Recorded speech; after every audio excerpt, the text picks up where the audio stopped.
तो हेलो दोस्तों, कैसे हो आप सभी लोग। वेलकम है हमारे एक और न्यू वीडियो में। और आज हम लोग electrostatic potential energy for a system of point charge पढ़ने वाले हैं। यानी एक पॉइंट चार्ज के लिए एक सिस्टम पे इलेक्ट्रोस्टैटिक पोटेंशियल एनर्जी क्या होगी उसके बारे में आज हम पढ़ेंगे। यह क्लास 12 का इलेक्ट्रोस्टैटिक एंड पोटेंशियल का एक बहुत ही इंपॉर्टेंट टॉपिक है। इससे हो सकता है एग्जाम में पूछे, तो ये वाला कवर करना जरूरी है, ठीक है। और ज़्यादातर इसे छोड़ दिया जाता है कि नॉर्मल वेटेज चैप्टर, क्योंकि अभी चेयरमैन बदल चुका है तो शायद यह क्वेश्चन पूछ भी दे, इसलिए सेफ साइड में खेल लेते हैं, ठीक है। For multiple point charges system net electrostatic potential energy is equal to sum of potential energy of each possible pair.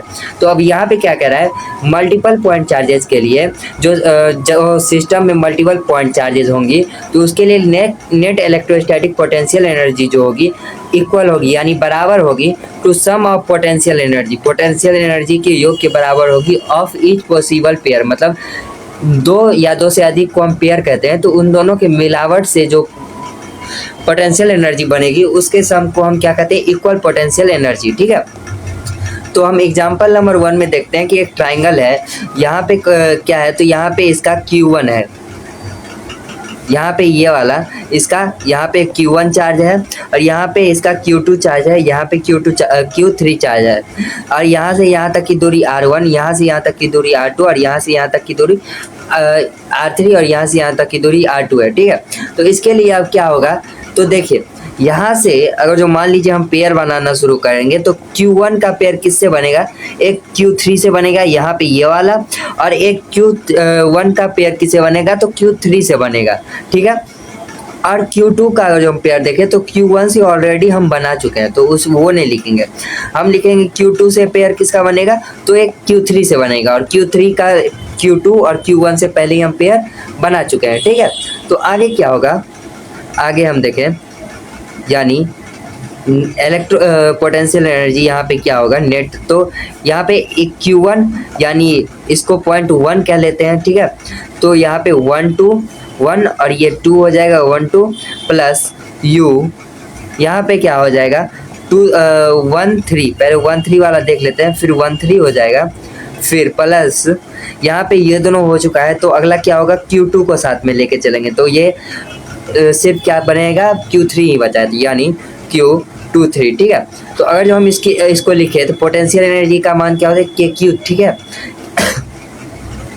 तो यहाँ पे क्या होगा, ये अगर जो U12 को लेके चले तो यहाँ पे U12 का मान क्या होगा, K12 का क्या हो जाएगा, Q1 है तो यहाँ पे Q1 Q2 अपॉन में क्या हो जाएगा, यहाँ से यहाँ तक की दूरी, एक मिनट, यहाँ से यहाँ तक की दूरी क्या है, तो यहाँ तक से यहाँ तक की दूरी R1 है, तो ये क्या हो जाएगा, यहाँ पे R1 हो जाएगा। अब यहाँ पे प्लस में हो जाएगा 1 3, अब यहाँ पे है तो 1 3 देखेंगे तो 1 3 ये वाला है, यानी कि Q1 Q3 अपॉन में ये R2 है, ये डिस्टेंस क्या है, तो R2 है, ठीक है। अब अगला देखें तो 2 3 है, तो 2 3 वाला देखते हैं, तो इधर डिस्टेंस R3 है, ठीक है। तो यहाँ पे हो जाएगा Q2 प्लस Q3, सॉरी एक मिनट, यहाँ पे क्या हो जाएगा, तो यहाँ पे के Q2 Q3 हो जाएगा, के Q2 Q3 अपॉन में क्या हो जाएगा, यहाँ पे R3 हो जाएगा। तो ये आपका क्या हो गया, आंसर हो गया। अगर जो यहाँ पे चार्ज दिया रहेगा तो उसको सिंपली इस फॉर्मूला पर बैठाकर लिख सकते हैं, ठीक है। और अगर जो जेईई मेंस में जाएं तो यहाँ एट लास्ट कितना पूछ सकता है, तो 4 तक पूछेगा, क्योंकि अगर 4 से ज़्यादा पूछेगा तो हालत टाइट हो जाती है। इसलिए अगर जेईई मेंस और एडवांस में भी जाएं तो यह 4 यानी स्क्वायर से ज़्यादा नहीं पूछेगा, ठीक है। तो स्क्वायर में हम पहले देखें, अब हम फेयर लगाएं तो यहाँ पे देखो, यहाँ पे Q1 है, Q1 का पहले तो Q2 से कर लेंगे, फिर Q4 से कर लेंगे, और यहाँ से डायगोनल भी जा रहा है तो ये किससे हो जाएगा, Q3 से हो जाएगा, ठीक है। और Q1 हम कर चुके हैं ऑलरेडी, ठीक है। तो अब Q2 की बारी है, तो Q1 का Q2 1 का 2 के साथ हो चुका है, यानी 2 का 1 के साथ हो चुका है।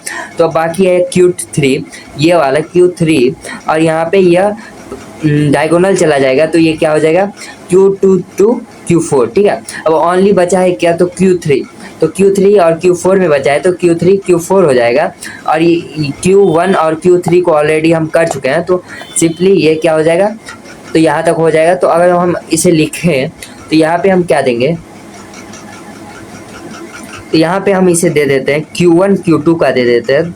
तो U12 प्लस क्या हो जाएगा, U14। पहले हम U का देख लेते हैं, उसके बाद अगला देखेंगे। फिर क्या हो जाएगा U13, ठीक है, ये तीनों हो गया। अब अगला देख लेते हैं, तो अगला Q2 है, Q12 हो चुका है ऑलरेडी, तो अब क्या होगा, Q23 होगा, Q23 यानी U23। और डायगोनली भी जाएगा, तो डायगोनली अगर जो हम लेके जाएं तो यहाँ पे क्या हो जाएगा, U24 हो जाएगा, 24। और अगला देखें तो सिंपली इसमें क्या बचा है, तो Q3 और Q4 का बचा है, तो यहाँ पे क्या हो जाएगा, U34। यहाँ पे सब हो चुका है। तो और हम इसे लिखें, और एक बात और, स्क्वायर में कभी भी 6 से ज़्यादा नहीं होगा, ठीक है। अब हम लिखते हैं, ठीक है। तो यहाँ पे क्या हो जाएगा, K12 है तो Q1 Q2 अपॉन में क्या हो जाएगा, X हो जाएगा, प्लस K, यहाँ पे 14 है तो 1 Q1 Q4 अपॉन में क्या हो जाएगा, X हो जाएगा। फिर अगला अगर जो हम जाएं, प्लस K14 होगा। फिर अगला क्या होगा, Q1 Q3 अपॉन में क्या होगा, √2x। डायगोनल का क्या होता है, यहाँ पे √2 हो जाएगा, ये भी √2 और ये भी √2, ठीक है। फिर अगला अगर जो हम देखें तो क्या हो जाएगा, Q1 Q2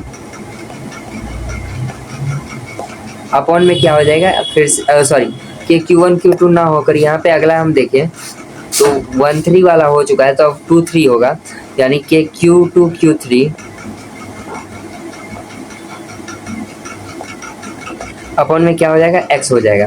फिर अगला देखें तो क्या है, 24 है ना, तो 24 डायगोनली जा रहा है, तो यहाँ पे √2x हो जाएगा, यानी Q2 Q4 अपॉन में X √2x, I mean √2x upon, अब 3 4 है तो 3 4 नॉर्मली ही हो जाएगा, Q3 Q4 Q3 Q4 upon में क्या हो जाएगा, X हो जाएगा। और ये आपका क्या हो गया, आंसर हो गया E नेट इक्वल टू, ठीक है। तो यहाँ पे यह खत्म हो गया, आप लोग समझ गए होंगे। चलिए तब आज के लिए बस इतना ही रहने देते हैं, थैंक यू, ठीक है। अगर जो आपको यह वीडियो पसंद आए तो वीडियो को लाइक और चैनल को सब्सक्राइब